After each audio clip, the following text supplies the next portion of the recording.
PT Kereta Api Indonesia resmi meluncurkan kereta api KA Sangkuriang. Ekspansi layanan baru ini melayani relasi stasiun Bandung menuju stasiun Ketapang di Banyuwangi secara langsung tanpa transit.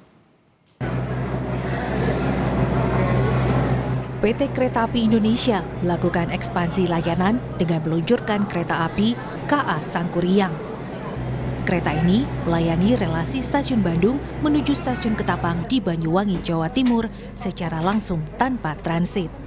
Rute ini melintasi 6 wilayah daerah operasional dengan panjang perjalanan 1.002 km. Perjalanan perdana KA Sangkuriang relasi Bandung ke Ketapang dilepas pada 1 Mei kemarin.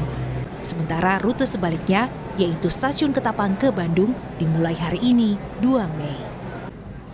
KA Sangkuriang melayani kelas ekonomi premium dengan harga tiket mulai dari Rp450.000, kelas eksekutif dengan harga tiket mulai dari Rp700.000, dan kelas suite kompartemen dengan harga mulai dari Rp2.250.000.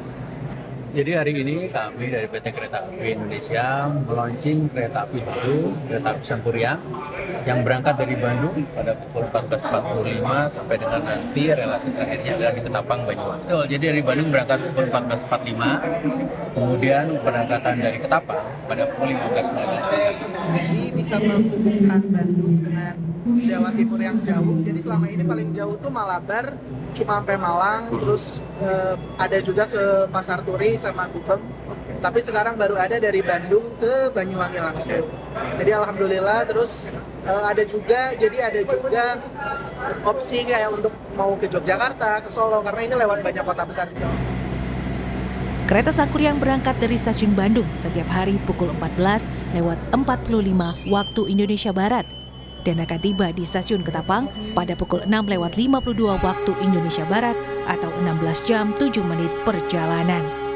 Layanan yang menghubungkan Jawa Barat hingga ujung timur Pulau Jawa ini diharapkan memperkuat konektivitas berbagai kota besar di Pulau Jawa dalam satu rangkaian perjalanan. Reza Pratama, Kompas TV, Bandung, Jawa Barat.